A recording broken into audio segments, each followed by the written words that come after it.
राजा Ram Mohan Roy library foundation ने किस वर्ष जो है राष्ट्रीय पुस्तकालय नीति हेतु जो है कार्यदल का गठन किया था? तो 1981 में।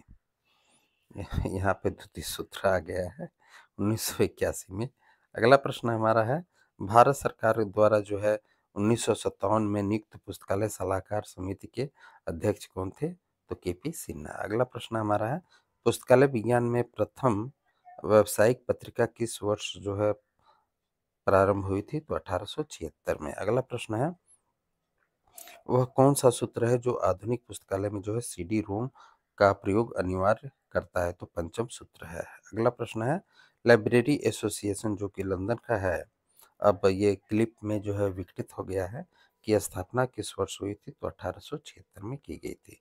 अगला प्रश्न है, राष्ट्रीय पुस्तकालय के प्रथम पुस्तकालय अध्यक्ष कौन थे? तो बी.एस.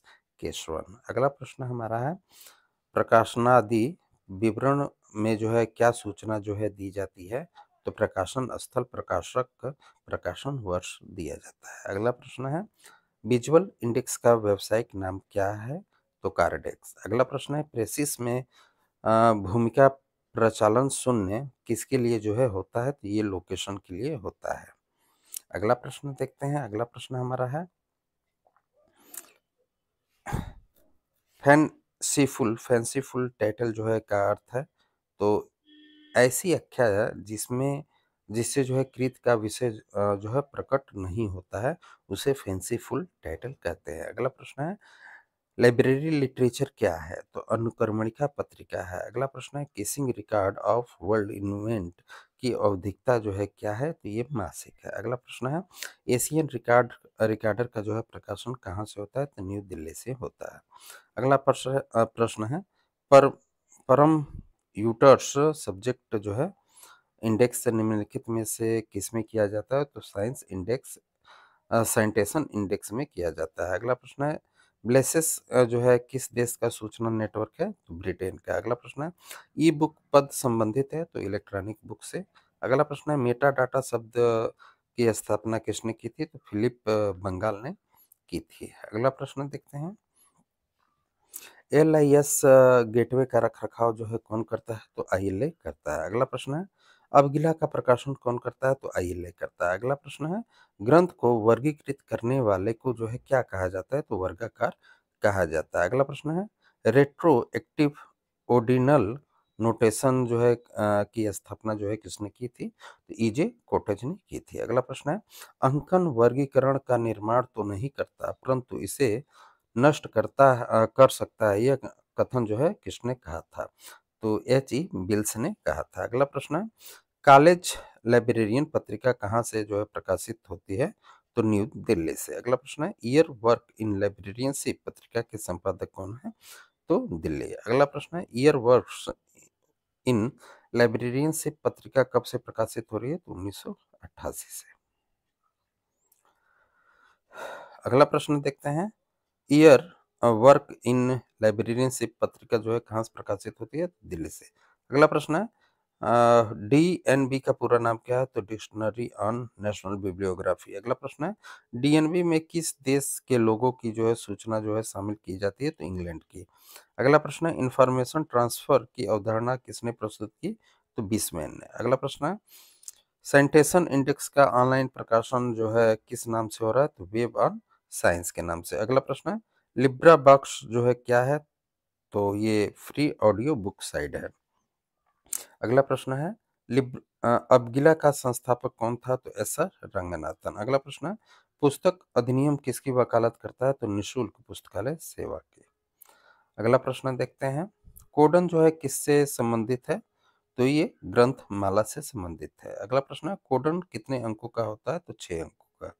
अगला प्रश्न है, कंप्यूटर संचालित सेवा का प्रतिपादन कौन है? तो किसने किया था? तो एच.पी. लोहार ने। अगला प्रश्न है, social science index citation index की स्थापना कब हुई थी? तो 1973 में। अगला प्रश्न है, सूचना विज्ञान में अर्ध आयु या हाफ लाइन का क्या है?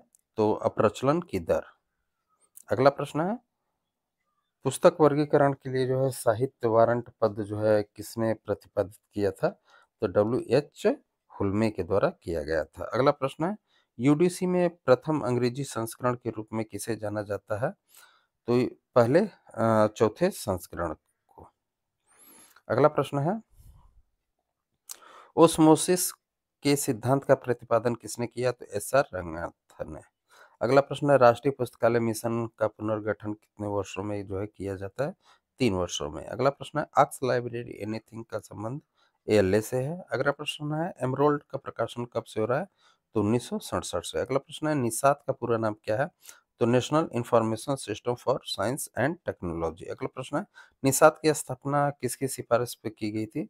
तो पीटर लेजर की रिपोर्ट जो कि यूनेस्को के लिए बनी थी। अगला प्रश्न, निषाद का उद्देश्य क्या था? तो सूचना विज्ञान और प्रौद्योगिकी में आरएसडी को जो है प्रमोट करना। अगला प्रश्न है, निस्केयर का मुख्यालय कहाँ स्थित है? न्यू दिल्ली में। अगला प्रश्न है, निस्केयर का पूरा नाम क्या है? तो नेशनल इंस्टीट्यूट ऑफ साइंस। अगला प्रश्न है, क्लासिफिकेशन शब्द की उत्पत्ति किस शब्द से हुई है? तो क्लासिस से। अगला प्रश्न है, इंडेक्स शब्द की उत्पत्ति किस भाषा से हुई है? तो लैटिन से। अगला प्रश्न है, इंडेक्स शब्द की उत्पत्ति किस शब्द से हुई है? तो इंडिकेटर से। अगला प्रश्न है, किसी भी वर्गीकरण पद्धति का महत्वपूर्ण सहायक उपक्रम किसे कहा जाता है? तो सूची या इंडेक्स को। अगला प्रश्न है, एमरोल्ड कहाँ से प्रकाशित होता है? तो ये यूके से प्रकाशित होता है। अगला प्रश्न है, दशा संबंध कौन कौन से होते हैं? तो अंतर विषय दशा संबंध, अंत पक्ष दशा संबंध और अंत पंक्ति दशा संबंध होते हैं। अगला प्रश्न है, कोलन के छठे संस्करण के अनुसार तीनों के कितने प्रकार हैं? तो 5 प्रकार। अगला प्रश्न है, कोलन के छठे संस्करण में दशा संबंध में योजक चिन्ह के रूप में किसका उपयोग किया जाता है? तो 0 का। अगला प्रश्न है, कोलन के 7वें संस्करण के अनुसार दशा संबंध कितने प्रकार के होते हैं? तो 3 प्रकार के। अगला प्रश्न है, कोलन के 7वें संस्करण के अनुसार तीनों के कितने कितने प्रकार हैं? तो 6। अगला प्रश्न है, विखंडन विधि कितने प्रकार की होती है? तो 2 प्रकार की। अगला प्रश्न, विखंडन विधि कौन-कौन से हैं? तो विच्छेदन व अनाच्छादन। अगला प्रश्न है, शुद्ध विषय का निर्माण किस पद्धति में होता है? तो आसादन में होता है। अगला प्रश्न है, मूल विषय का निर्माण किस पद्धति में होता है? तो विखंडन में। अगला प्रश्न है, मिश्रित विषय का निर्माण किस विधि में होता है? तो अस्तरण में होता है, यानी कि फिजिशन में होता है, फ्यूजन में होता है। अगला प्रश्न है, शुद्ध विषय का निर्माण किस विधि में होता है? तो आसवन में। अगला प्रश्न है, जटिल या सम्मिश्रित विषय का निर्माण किस विधि में होता है? तो ये थिथिल समुच्चय में होता है। अगला प्रश्न है, प्रबंधन विज्ञान और शोध प्रविधि नामक विषय का निर्माण किस में होता है? तो आसवन में होता है। अगला प्रश्न देखते हैं, मैनेजमेंट रिसर्च मैथोलॉजी मेट्रोलॉजी तथा एनेस्थेसियोलॉजी किस विषय निर्माण विधि के उदाहरण हैं? तो ये आसवन के हैं। अगला है, विषय निर्माण की विधियों का पुनः संशोधन कब किया गया? तो 1973 में। अगला प्रश्न है, वैज्ञानिक पद्धति चक्रित सिद्धांत का प्रतिपादन किसने किया था? तो एस.आर. रंगनाथन ने। अगला प्रश्न, किस विषय निर्माण विधि में 2 या 2 से अधिक एकलों अथवा मूल विषयों को जो है जोड़कर नए विषय की रचना होती है?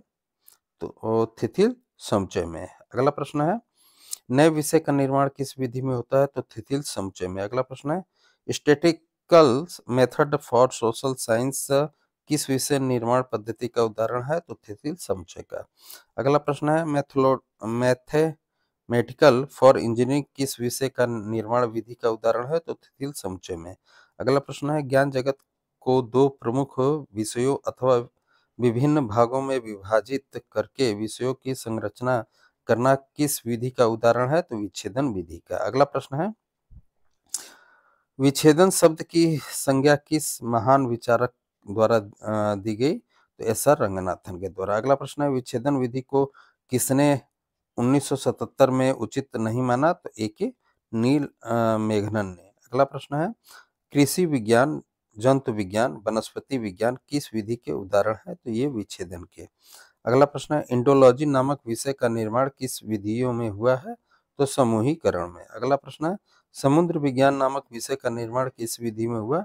तो समूहन में। अगला प्रश्न देखते हैं। अगला प्रश्न है, बायोकेमिकल बायोफिजिक्स किस विषय निर्माण विधि का उदाहरण है? तो ये विलियन का है। अगला है विषय निर्माण प्रक्रिया में अर्ध व्यक्तव्य बहुत हिंदी खतरनाक होती है। पद का प्रयोग जो है किसने किया? तो रंगनाथन ने। अगला प्रश्न है संचयन विधि का पुराना नाम क्या है? तो आंशिक समावेशी। अगला प्रश्न है समूहन नामक विषय निर्माण विधि का वर्तमान नाम क्या है? तो विषय मंडल। अगला प्रश्न है विषय संरचना की समस्त विधियों के लेखक कौन है? तो एस आर रंगनाथन व ए के नील मेघनन। अगला प्रश्न है विषय संरचना की सब विधियों का उपयोग किसमें किया जाता है? तो कोलन में। अगला प्रश्न है दशा संबंध कितने प्रकार के होते हैं? तो 3 प्रकार के। अगला प्रश्न है कोलन के 7वें संस्करण में संबंध योजक चिन्ह के रूप में जो है किसका उपयोग किया जाता है? तो एम्प्रस का या एंड का ये जो एस लिखते हैं हम लोग इसी का प्रयोग किया जाता है। अगला प्रश्न है 2 या 2 से अधिक मुख्य विषयों के बीच जो है संबंध स्थापित करना जो है क्या कहलाता है? अंतर विषय दशा संबंध। अगला प्रश्न है जब एक ही विषय के एक ही पद के 2 समान एकतों के बीच संबंध जो है दर्शाया जाता है तो उसे क्या कहते हैं? तो अंतः पक्ष दशा संबंध। अगला प्रश्न है जब एक ही पक्ष के 2 एकल के बीच संबंध स्थापित किया जाता है तो उसे क्या कहते हैं? तो अंतः पंक्ति दशा संबंध। अगला प्रश्न है रिक्तकारी अंक यानी कि इम्पटी डिजिट जो होती है कि अवधारणा की सुविधा जो है किसमें दी गई है? तो पंक्ति में बहरिवेशन में। अगला प्रश्न है साइकोलॉजी फॉर टीचर में किस प्रकार का संबंध है? तो झुकावतात्मक। अगला प्रश्न है सब्जेक्ट कैटलॉग की शुरुआत किसने की थी? तो ई कोटर्स ने। अगला प्रश्न है संयुक्त विषय के विभिन्न घटकों में थिंग्स मेंटल मैटर्न प्रॉपर एक्शन के श्रम को जो है किसने बढ़ाया? तो ईजे कोटर्स ने। अगला प्रश्न है रिक्टो एक्टिव ऑर्डिनल नोटेशन का आविष्कार जो है किसने किया? तो ईजे कोटर्स ने। अगला प्रश्न ऑटोमेटिक कीवर्ड क्लासिफिकेशन की शुरुआत किसने की थी? तो के एस जेन्स ने। अगला प्रश्न है ऑटोमेटिकल कीवर्ड क्लासिफिकेशन की शुरुआत कब की गई? तो 1971 में। अगला प्रश्न है पक्ष किसमें निहित होते हैं? तो विषय में। अगला प्रश्न है क्लासिफिकेशन शब्द की उत्पत्ति किस शब्द से हुई है? तो क्लासिस से हुई है। क्लासिफिकेशन शब्द की उत्पत्ति जो है किस भाषा से हुई है? तो ये लैटिन भाषा से हुई है। अगला प्रश्न है क्लासिफिकेशन या वर्गीकरण का पिता जो है किसे कहा जाता है? तो अरस्तु को कहा जाता है। अगला प्रश्न है पुस्तकों को जो है समानता और असमानता के आधार पर व्यवस्थित करना ही वर्गीकरण है। यह कथन जो है किस विद्वान का है? तो ये मार्गरेट मान का है। अगला प्रश्न है वर्गीकरण प्रक्रिया में जो है कितने चरण होते हैं? तो 9 चरण वर्गीकरण प्रक्रिया में होते हैं। अगला प्रश्न है ज्ञान वर्गीकरण से क्या तात्पर्य है? तो विशिष्ट विषय प्लस वर्ग संख्या। अगला प्रश्न है किसी समूह को जो है कृत्रिम अंकों द्वारा जो है दर्शाना क्या कहलाता है? तो वर्गीकरण कहलाता है। अगला प्रश्न है एक निश्चित योजना के अनुसार विशिष्ट विषयों को जो है क्रम संख्या की कृत्रिम भाषा में अनुवाद करना ही पुस्तकालय वर्गीकरण है। यह कथन जो है किस विद्वान का है? तो ये जो है एस आर रंगनाथन का है। अगला प्रश्न है सभी समान विषय पर लिखी गई पुस्तकों को जो है एक साथ इकट्ठा करना जो है पुस्तकालय वर्गीकरण है। यह कथन जो है किस विद्वान का है? तो ये चार्ल्स एमी कटर या सी ए कटर का है। सी ए कटर भी इन्हीं को कहा जाता है। अगला प्रश्न है पुस्तक के विशिष्ट विषयों के नाम को जो है अधिमान ने कृत्रिम भाषा में अनुवाद करना ही पुस्तकालय वर्गीकरण है। पुस्तकालय वर्गीकरण की यह परिभाषा किसने दी है? तो एस आर रंगनाथन ने। अगला प्रश्न है कि वर्गीकरण के संबंध में मातृदेश से क्या होता है? तो पुस्तकालय जिस देश में जो है स्थित होता है। अगला प्रश्न है अवशेष विधि का संबंध है किससे है? तो वर्गीकरण व्यक्तित्व पक्ष से है। अगला प्रश्न है पुस्तकालय में एक प्रलेख की अन्य प्रलेखों के बीच जो है तथा सूची में किसी विशिष्ट की अन्य प्रविष्टियों के बीच एक निश्चित क्रम में व्यवस्थित करने के लिए जो है कृत्रिम अंग प्रदान किए जाते हैं उसे जो है क्या कहा जाता है? तो इसे क्रमांक संख्या कहा जाता है। अगला प्रश्न है किस नेटवर्क के सारे कंप्यूटर में सारे कंप्यूटर जो है एक दूसरे से जुड़े होते हैं तथा सूचनाओं का आदान प्रदान करने के लिए किसी पर निर्भर नहीं रहना पड़ता? तो मैश टोपोलॉजी में। अगला प्रश्न है, कौन सी पुस्तक के पते की तरह है और यह पता करता है कि पुस्तकालय में वह पुस्तक कहाँ पर स्थित है? तो क्रमांक, संख्या या काल नंबर से हम ये पता कर लेते हैं। अगला प्रश्न है, क्रमांक, संरचना या काल नंबर के कितने भाग होते हैं या कितने तत्व होते हैं? तो 3। अगला प्रश्न है, क्रमांक, संख्या या कोल नंबर किन किन तत्वों से मिलकर बना है? तो वर्गांक, बुक नंबर और संग्रहांक। अगला प्रश्न है, कंप्यूटर में क्रमांक संख्या का क्या अर्थ होता है? तो बुक नंबर, क्लास नंबर। अगला प्रश्न है, वर्गीकरण में विशिष्ट विषय के लिए प्रयुक्त सांकेतिक अंकों को जो है क्या कहा जाता है? तो इसे वर्गांक कहा जाता है। अगला प्रश्न है, किसी पुस्तक या वर्गांक विशिष्ट विषय के नाम का कृत्रिम भाषा में अनुवाद है को क्या कहा जाता है? तो वर्गांक कहा जाता है। अगला प्रश्न है, वर्गांक या क्लास नंबर का निर्माण जो है कौन करता है? तो वर्गाकार करता है। अगला प्रश्न है, एक लाइब्रेरी में एक ही विषय से संबंधित बहुत सारी किताबें होती हैं जिनकी वर्ग संख्या भी समान होती है, इस कारण उनको जो है पहचान करना कठिन हो जाता है। इस कठिनाई को दूर करने के लिए किस नंबर की व्यवस्था की गई है? तो ग्रंथांक या बुक नंबर। अगला प्रश्न है, किसी नेटवर्क में जो है सारे कंप्यूटर एक गोलाकार आकृति में जो है लगे होते हैं तथा इसका आकार जो है रिंग की भांति होता है, तो ये रिंग टोपोलॉजी। अगला प्रश्न है, वर्गीकरण पद्धति का निर्माण करने वाले को क्या कहा जाता है? तो वर्गाचार्य कहा जाता है। अगला प्रश्न है, सर्वप्रथम पुस्तकों के वर्गीकरण की विधि जो है किसने खोज की? तो मेलवी डेवी ने। अगला प्रश्न देखते हैं। अगला प्रश्न हमारा है कि वर्गीकरण या क्लासिफिकेशन की भाषा किस प्रकार की होती है? तो कृत्रिम। अगला प्रश्न है, निधानी पर जो है पुस्तक व्यवस्थापन की सर्वाधिक उपयुक्त पद्धति कौन सी है? तो विषय के अनुसार व्यवस्थापन। अगला प्रश्न है, बिस्को टाइम नंबर जो है किसने किया? तो WS बिस्को ने। अगला प्रश्न है, बिस्को टाइम नंबर की शुरुआत WS बिस्को ने की थी तो 1885 में। अगला प्रश्न है, बिस्को टाइम नंबर में किसके बारे में जो है जानकारी होती है? तो पुस्तकों के प्रकाशन वर्ष के बारे में। अगला प्रश्न है, लेखक के उपनाम के प्रथम 3 अक्षर के आधार पर बुक नंबर निर्मित करने की पद्धति किसकी है? तो चार्ल्स एमी कटर की है। अगला प्रश्न है, कटर बुक नंबर का आधार क्या है? तो लेखक के कुल नाम के प्रथम 3 अक्षर। अगला प्रश्न है, पुस्तकालय में पाठ्य पुस्तकों के कलेक्शन नंबर को जो है कैसे दर्शाया जाता है? तो रोमन कैपिटल से। अगला प्रश्न है, पुस्तकालय में दुर्लभ प्राप्त पुस्तक को जो है कैसे दर्शाया जाता है? तो RB से। अगला प्रश्न है हमारा है, पुस्तकालय में असाधारण आकार की पुस्तकों के संग्रहण नंबर को जो है कैसे दर्शाया जाता है? तो ऊपर से नीचे अंडरलाइन करके। अगला प्रश्न है, पुस्तकालय में जो पुस्तकें जीर्णो अवस्था में होती हैं उसके कलेक्शन नंबर को जो है कैसे दर्शाया जाता है? तो वृत्तांकित जो है करके। अगला प्रश्न है, पुस्तकों में जो पुस्तकें बड़े आकार की होती हैं उसके कलेक्शन नंबर को जो है कैसे दर्शाया जाता है? तो ओवरलाइन से। अगला प्रश्न है, अपूपा प्रणाली का संबंध किससे है? तो पुस्तक वर्गीकरण से। अगला प्रश्न है, किसने सहायक अनुक्रम व्यवस्था को जो है अपूपा व्यवस्था की संज्ञा दी है? तो SR रंगनाथन ने। अगला प्रश्न, क्लासिफिकेशन सोसाइटी ऑफ इंडिया की शुरुआत कब हुई? तो 1983 में। अगला प्रश्न है, क्लासिफिकेशन सोसाइटी ऑफ इंडिया की शुरुआत कहाँ हुई थी? तो वाराणसी में। अगला प्रश्न है, क्लासिफिकेशन सोसाइटी ऑफ इंडिया के प्रथम अध्यक्ष कौन थे? तो PN कोला। अगला प्रश्न है, PN कोला कहाँ के लाइब्रेरियन थे? तो बनारस हिंदू विश्वविद्यालय के। अगला प्रश्न है, क्लासिफिकेशन सोसाइटी ऑफ इंडिया के प्रथम सचिव कौन थे? तो MA गोपीनाथ। अगला प्रश्न है, वर्गीकरण की कितनी प्रजातियां प्रचलित हैं? तो 2। अगला प्रश्न है, वर्गीकरण की कौन कौन सी प्रजातियां हैं? तो एक है परिगणनात्मक और दूसरा है पक्षात्मक। अगला प्रश्न है, पुस्तकों को जो है लाइब्रेरी में व्यवस्थित करने से पहले दशमलव अंकन किसने दिया? तो मेलवी डेवी ने। अगला प्रश्न है, मेलवी डेवी का पूरा नाम क्या है?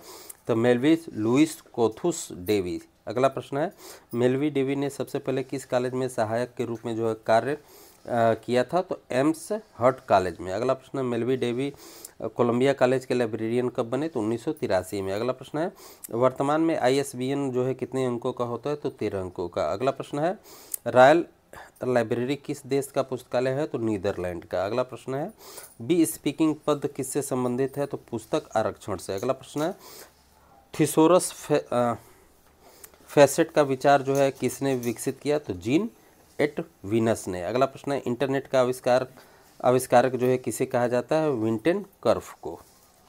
अगला प्रश्न है चमड़े का उपयोग जल्दसाजी की सामग्री के रूप में होता है, जिसमें सबसे मजबूत चमड़ा जो है किसका होता है? तो सूअर का। अगला प्रश्न है न्यू इंसाइक्लोपीडिया का प्रथम संस्करण कब प्रकाशित हुआ? तो 1974 में। अगला प्रश्न IPR दिवस जो है कब मनाया जाता है? तो 25 अप्रैल को। अगला प्रश्न है भारत की राष्ट्रीय ग्रंथ सूची का नाम क्या है? तो INB। अगला प्रश्न है ILA की स्वर्ण जयंती मनाई जाती है? तो 1984 से। अगला प्रश्न है प्रधानमंत्री नरेंद्र मोदी के द्वारा जो है डिजिटल लॉकर पोर्टल योजना महत्वपूर्ण कागजातों और प्रलेखों को जो है सुरक्षित रखने के लिए जो है कब शुरू की गई? तो 2016 में। अगला प्रश्न है राजस्थान राज्य पुस्तकालय परिषद का कार्यकाल जो है कितने वर्ष का होता है? तो 3 वर्ष का होता है। अगला प्रश्न है कोमला की स्थापना कब हुई? तो 21 से 24 नवंबर 1972 को। अगला प्रश्न है कोमला का वर्तमान में मुख्यालय कहाँ स्थित है? तो किंगस्टन जमैका में स्थित है। अगला प्रश्न है भारत में अलाउद्दीन खिलजी ने अपने पुस्तकालय के लिए किस भारतीय को जो है लाइब्रेरियन के रूप में जो है नियुक्त किया? तो अमीर खुसरो को। अगला प्रश्न है CCF की शुरुआत कब हुई थी? 1978 में। अगला प्रश्न है कोलन क्लासिफिकेशन के 7वें संस्करण में कितने तरह के दशा संबंधों का जो है वर्णन मिलता है? तो 6 तरीके के। अगला प्रश्न वर्तमान में नेशनल मिशन लाइब्रेरी योजना को कितने राज्यों ने जो है स्वीकार कर लिया है? तो 22। अगला प्रश्न है PLA किसका अनुभाग है? तो ALA का। अगला प्रश्न है चॉइस का प्रकाशन कौन करता है? तो ALA करता है। अगला प्रश्न है हर पाठक का जो है अपना पुस्तकालय हो, पुस्तकालय विज्ञान के इस नियम का प्रतिपादन किसने किया था? तो कुरोनेन तथा पेकरन ने। अगला प्रश्न है अंतर्राष्ट्रीय अनुवाद सेंटर कहाँ स्थित है? तो डेल्फ में। अगला प्रश्न है न्यू इंसाइक्लोपीडिया ब्रिटेनिका कहाँ से प्रकाशित होती है? तो शिकागो से। अगला प्रश्न यूरोपियन अनुवाद केंद्र द्वारा वर्ल्ड ट्रांस इंडेक्स का प्रकाशन कब से हो रहा है? तो 1978 से। अगला प्रश्न है अनुवाद बैंक की स्थापना के लिए सुझाव निम्न में से जो है किसने दिया? रंगनाथन ने। अगला प्रश्न है फैक्ट्स ऑन फाइल निम्नलिखित में से किसके अंतर्गत आता है? तो द्वितीय स्रोत के अंतर्गत। अगला प्रश्न है ज्ञान में संचार का रेखीय मॉडल जो अरस्तु के संचार मॉडल पर आधारित है किसके द्वारा जो है प्रस्तावित किया गया था? तो सेनन और बीवर के द्वारा। अगला प्रश्न है राष्ट्रीय ज्ञान आयोग यानी कि NKC किसकी अध्यक्षता में जो है प्रारंभ किया गया? तो सैम पिट्रोदा के अध्यक्षता में। अगला प्रश्न है ईयर वर्क इन लाइब्रेरियनशिप पत्रिका किस भाषा में जो है प्रकाशित हो रही है?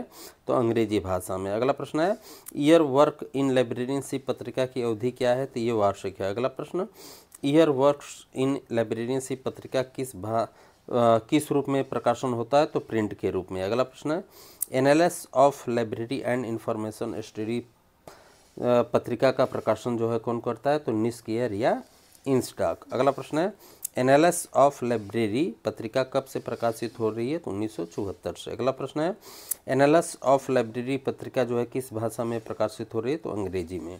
और कहाँ से प्रकाशित हो रही है? तो दिल्ली में से। और इसकी आवृत्ति क्या है? तो ये त्रैमासिक है। ठीक है। अगला प्रश्न है ILA बुलेटिन पत्रिका का प्रकाशन कौन करता है? तो ILA करता है। अगला प्रश्न है ILA बुलेटिन पत्रिका कब से प्रकाशित हो रही है? तो 1965 से। अगला प्रश्न ILA बुलेटिन पत्रिका किस भाषा में प्रकाशित होती है? तो अंग्रेजी में। अगला प्रश्न है ILA बुलेटिन जो है कहाँ से प्रकाशित होती है? तो दिल्ली से। अगला प्रश्न है ILA बुलेटिन पत्रिका की अवधि क्या है? तो ये त्रैमासिक है। अगला प्रश्न है ILA बुलेटिन पत्रिका का नाम परिवर्तित करके जो है जिला कब कर दिया गया? तो 2011 में। अगला प्रश्न है ILA बुलेटिन पत्रिका का पूरा नाम क्या है? तो journal of Indian library association.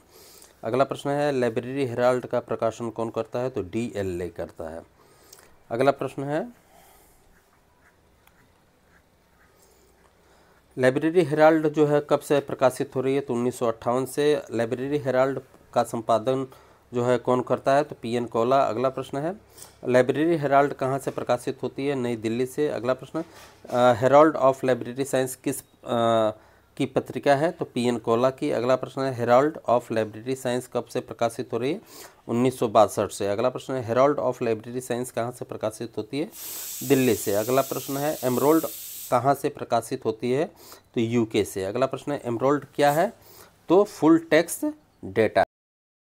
कब से प्रकाशित हो रहा है?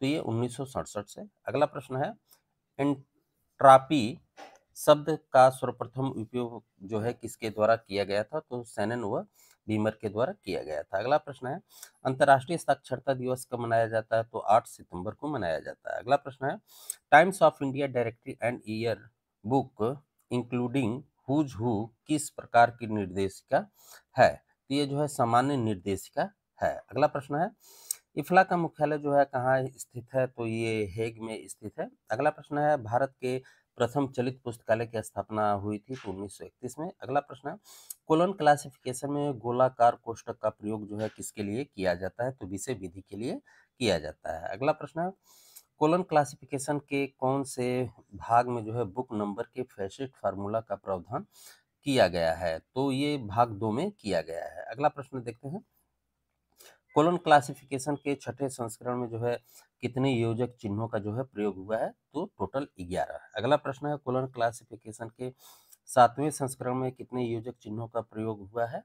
तो 14। अगला प्रश्न है मास्टर रेफरेंस फाइल यानी कि MRF का प्रयोग किस वर्गीकरण पद्धति में किया जाता है? तो यूडीसी में किया जाता है। अगला प्रश्न है डीडीसी के किस संस्करण को जो है स्टैंडर्ड एडिशन जो है कहा जाता है? तो 15वें एडिशन को कहा जाता है। अगला प्रश्न है डीडीसी के किस संस्करण में जो है एरिया टेबल का प्रयोग जो है शुरू हुआ? तो 17वें संस्करण में। अगला प्रश्न है आईएलए के द्वारा जो है मॉडल लाइब्रेरी बिल को जो है किस वर्ष प्रकाशित किया गया था? तो 1991 में। अगला प्रश्न हमारा है कि अंतर्राष्ट्रीय पुस्तक वर्ष जो है मनाया गया तो 1972 में। अगला प्रश्न है अंतर्राष्ट्रीय पुस्तक वर्ष की थीम क्या थी? तो अध्ययन की ओर समाज। अगला प्रश्न है ट्रिपल RLF के द्वारा अपने मैचिंग अनुदान के तहत नॉर्थ ईस्ट के राज्यों को जो है किस अनुपात में अनुदान प्रोवाइड करती है? तो 90:10। अगला प्रश्न है ट्रिपल RLF के द्वारा जो है बेस्ट लाइब्रेरी अवार्ड जो है किसको प्रदान किया जाता है? तो राज्य केंद्रीय पुस्तकालय को। अगला प्रश्न है ट्रिपल RLF जो है न्यूज लेटर की आवृत्ति क्या है? तो ये त्रैमासिक है। अगला प्रश्न है ग्रंथाना किसकी अधिकृत प्रकाशन है? तो ये ट्रिपल RLF का। अगला प्रश्न है ग्रंथाना की आवृत्ति क्या है? तो ये अर्धवार्षिक की है। अगला प्रश्न है ग्रंथालय वर्गीकरण का व्याकरणचार्य जो है किसे कहा जाता है? तो WCB शेयर्स को कहा जाता है।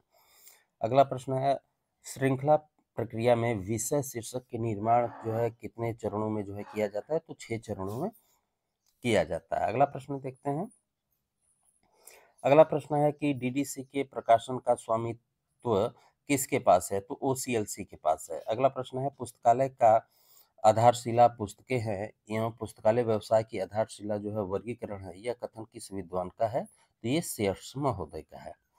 अगला प्रश्न है सीसी में इम्पटी डिजिट जो है क्या है? तो 0 और 9। अगला प्रश्न है सीसी में इम्पटी डिजिट जो है के रूप में जो है किसका प्रयोग किया जाता है? तो टीवी एक्स और जेड का। अगला प्रश्न है द्वितीय पीढ़ी के कंप्यूटरों में आंतरिक मेमोरी के लिए जो है किसका प्रयोग किया जाता है? तो मैग्नेटिक कोर का। अगला प्रश्न है द्वितीय पीढ़ी के कंप्यूटर में किस भाषा का प्रयोग किया जाता था? तो मशीनी भाषा का। अगला प्रश्न है द्वितीय पीढ़ी के कंप्यूटर की जो है क्षमता क्या थी? तो 100 किलो बाइट। अगला प्रश्न है हैरिस की वर्गीकरण पद्धति जो है कब प्रकाशित हुई? तो 1870 में। अगला प्रश्न है ISSN कितने भागों में विभक्त है? 2 भागों में। अगला प्रश्न है अर्नेट की संरचना जो है किस आधार पर की गई है? तो OSI मॉडल के आधार पर। अगला प्रश्न है इंटरनेट को जो है सुपर हाईवे किसने कहा है? तो अल्गोजर ने। अगला प्रश्न है भारत का पहला सर्व नहीं है, ये सर्च खोज इंजन कौन सा था? तो आर्ची। अगला प्रश्न है इंस्पेक्ट क्या है? तो ये सारांशीकरण है। आगे है US DOD का पूरा नाम क्या है? तो United states department of defence. अगला प्रश्न है प्रथम वर्गीकार किसे कहा जाता है? तो इसी रिचर्डसन को। अगला प्रश्न है McGraw Hill encyclopedia of science and technology का ऑनलाइन संस्करण क्या कहलाता है? तो एक्सेस साइंस। अगला प्रश्न हमारा है कि आक्स लाइब्रेरी एनीथिंग किसका प्रोग्राम है, तो एएलए का है। अगला प्रश्न है इनफ्लिपनेट का प्रोग्राम शोध गंगोत्री जो है किसका उदाहरण है, तो रिसर्च इन प्रोग्रेस का। अगला प्रश्न है टीकेडीएल का पूरा नाम क्या है, तो ट्रेडिशनल नॉलेज डिजिटल लाइब्रेरी है। अगला प्रश्न 8 केंद्रीय मूल्य जो पुस्तकालय व्यवसाय से संबंधित है का प्रतिपादन जो है किसने किया था, तो माइकल गोरमैन ने। अगला प्रश्न देखते हैं राष्ट्रीय पुस्तकालय कोलकाता पुस्तकालय की जो है कैटलॉग का सूचीकरण के लिए जो है किसका उपयोग कर रहा है, तो AACR2 का। अगला प्रश्न देखते हैं वर्ल्ड डिजिटल लाइब्रेरी किसकी योजना है, तो एलसी और यूनेस्को का। अगला प्रश्न है डीडीसी में फेस रिलेशन किस संस्करण से शुरू हुआ, तो 11वें संस्करण से। अगला प्रश्न है राष्ट्रीय पुस्तकालय मिशन का पुनर्गठन जो है कितने वर्षों में किया जाता है, तो 3 वर्षों में। अगला प्रश्न है लाइब्रेरी ऑफ कांग्रेस पुस्तकों का व्यवस्थापन के लिए किस कैटलॉग का कोड का जो है उपयोग कर रहा है, तो AACR सेकेंड फर्स्ट का। अगला प्रश्न है संदर्भ सेवा भारत में सर्वप्रथम किस विद्यालय में शुरू की गई थी, तो मद्रास विश्वविद्यालय में। अगला प्रश्न है कॉलेज लाइब्रेरियन पत्रिका का प्रकाशन कब से शुरू हुआ, तो 1978 में। अगला प्रश्न है ऐसी सूचना जो इंटरनेट के सर्च इंजन से जो है छुपी रहती है, तो डीप वेब। अगला प्रश्न है अनुकृत वेबसाइट किससे जो है संबंधित है, तो ट्रांसलेशन से संबंधित है। अगला प्रश्न है पाथ गोल थ्योरी जो है किससे संबंधित है, तो ये लीडरशिप से संबंधित है। अगला प्रश्न है इंफॉर्मेशन आइसबर्ग अवधारणा में सूचना का कितना प्रतिशत जो है छुपा रहता है, तो 80% जो है छुपा रहता है। अगला प्रश्न है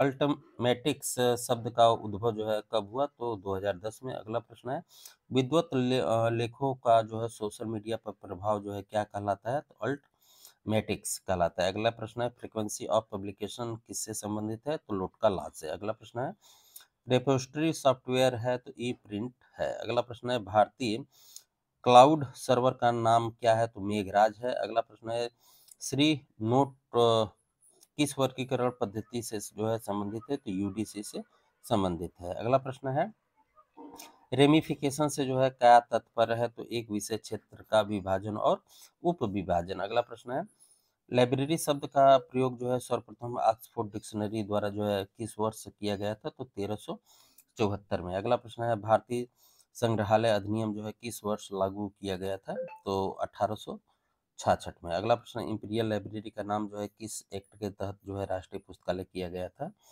तो imperial library change of the name act 1948 के तहत। अगला प्रश्न है डीडीसी के 23वें संस्करण का रंग जो है कैसा है, तो ऑटोमन कलर है। अगला प्रश्न है केंद्रीय संदर्भ पुस्तकालय की स्थापना कब हुई थी, तो 1955 में।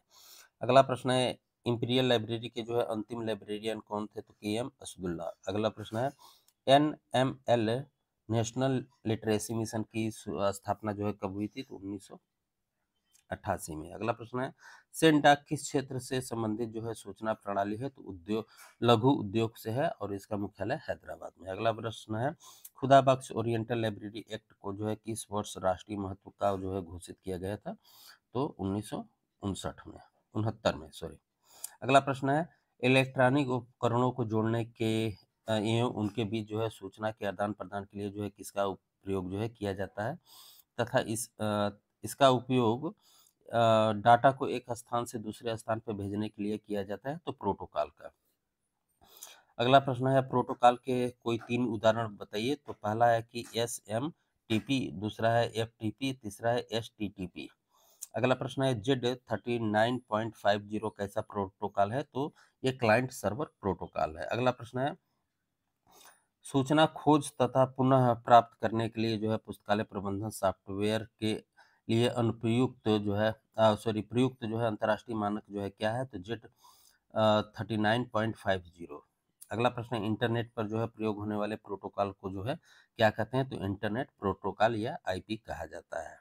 अगला प्रश्न है ईमेल पर प्रयोग होने वाले प्रोटोकॉल को क्या कहते हैं, तो ईमेल प्रोटोकॉल। अगला प्रश्न है डाटा की फॉर्मेटिंग एड एड्रेसिंग और संचरण के नियम जो है किसमें शामिल होते हैं, तो TCP और IP में। अगला प्रश्न है TCP संदेश को जो है प्रेषक के पास ही पैकेट के एक सेट में बदल देता है, जिससे जो है प्राप्तकर्ता के पास फिर से एकत्रित करके संदेश को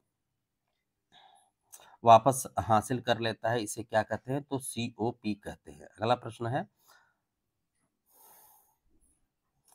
COP का पूरा नाम क्या है? तो कनेक्शन ओरिएंटेड प्रोटोकॉल। अगला प्रश्न है, एक ऐसी व्यवस्था जिसके तहत जो है टेक्स्ट रेखा चित्र में जो है प्रयोग को जो है आपस में लिंक किया जाता है को क्या कहते हैं? तो हाइपरटेक्स्ट कहा जाता है। अगला प्रश्न है, हाइपरटेक्स्ट का विकास जो है किसने किया था? तो टेड नेल्सन ने किया था। अगला प्रश्न है, नेटवर्क कितने प्रकार के होते हैं? तो 3 प्रकार के। कौन कौन से? तो लैन, मैन, मैन।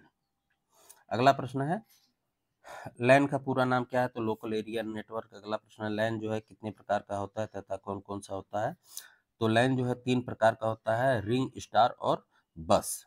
अगला प्रश्न है, एक स्थानीय इलाकों में जो है 2 या 2 से अधिक कंप्यूटरों को जो है किसकी सहायता से जो है जोड़ा जाता है? तो लैन की सहायता से जोड़ा जाता है। अगला प्रश्न है, इंटरनेट से जोड़ते हैं तो आपके डिवाइस को इंटरनेट पर जो है पहचानने के लिए एक खास कोड दिया जाता है, जिससे आपकी लोकेशन नेटवर्क का जो है पता चलता है। इस कोड को क्या कहते हैं? तो IP एड्रेस या इंटरनेट प्रोटोकॉल एड्रेस कहा जाता है। अगला प्रश्न है, प्रत्येक IP एड्रेस जो है कितने भागों में बटा होता है? तो 4 भागों में बटा होता है। अगला प्रश्न है, प्रत्येक IP एड्रेस को किस चिन्ह के द्वारा जो है अलग किया जाता है? तो दशमलव के द्वारा किया जाता है। अगला प्रश्न है, IP एड्रेस के प्रत्येक भाग में जो है कितने अंक होते हैं? तो 0 से 255 तक। अगला प्रश्न है, अभी वर्तमान में IP का जो है कौन सा वर्जन आया? तो ये 4था वर्जन आया। अगला प्रश्न हमारा है, FTP का पूरा नाम क्या है? तो फाइल ट्रांसफर प्रोटोकॉल। अगला प्रश्न है, इंटरनेट पर फाइलों का आदान प्रदान जो है किसकी सहायता से जो है किया जाता है? तो FTP की सहायता से। अगला प्रश्न है, HTTP का पूरा नाम क्या है? तो हाइपर टेक्स्ट ट्रांसफर प्रोटोकॉल। अगला प्रश्न है, HTTP किस प्रकार का प्रोटोकॉल है? तो एप्लीकेशन प्रोटोकॉल। अगला प्रश्न है, इंटरनेट पर हाइपर मीडिया या हाइपर टेक्स्ट भेजने के लिए जो है किसका उपयोग किया जाता है? तो HTTP का।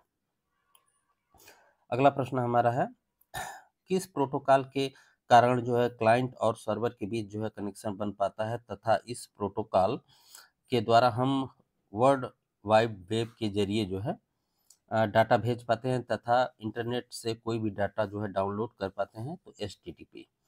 अगला प्रश्न है, HTTP का नया वर्जन का क्या नाम है तथा कब बना तथा इसे जो है किस कंपनी ने बनाया? तो HTTPS है और 2000 में बना। किसने बनाया? तो नेटस्केप जो है कम्युनिकेशन कंपनी ने बनाया है। अगला प्रश्न है, हमें एक पेज से दूसरे पेज पे जो है जाने के लिए सहायता करता है? तो हाइपरलिंक। अगला प्रश्न है, एक पेज से दूसरे पेज पे जाने के लिए किसका उपयोग किया जाता है? तो हाइपरलिंक का। अगला प्रश्न है, 2 वेब पेजों को जो है जोड़ने का काम जो है कौन करता है? तो हाइपरलिंक करता है। मैन का पूरा नाम क्या है? तो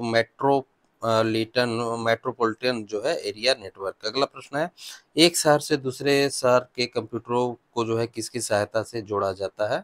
तो मैन की सहायता से जोड़ा जाता है। अगला प्रश्न है, राउटर स्विचिंग हब से मिलकर किस प्रकार के नेटवर्क का जो है निर्माण होता है? तो मैन का होता है। अगला प्रश्न है, वैन का पूरा नाम क्या है? तो वाइल्ड एरिया नेटवर्क। अगला प्रश्न है, शहर, देश तथा विश्व को जोड़ने का कार्य जो है कौन सा नेटवर्क करता है?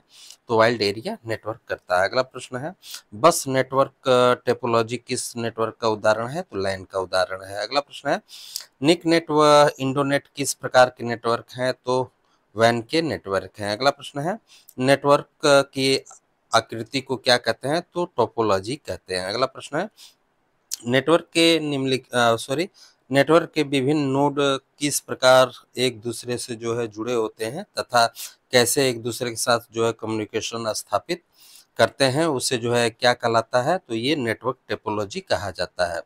अगला प्रश्न हमारा है कि नेटवर्क टोपोलॉजी जो है कितने प्रकार के होते हैं तथा कौन कौन से होते हैं?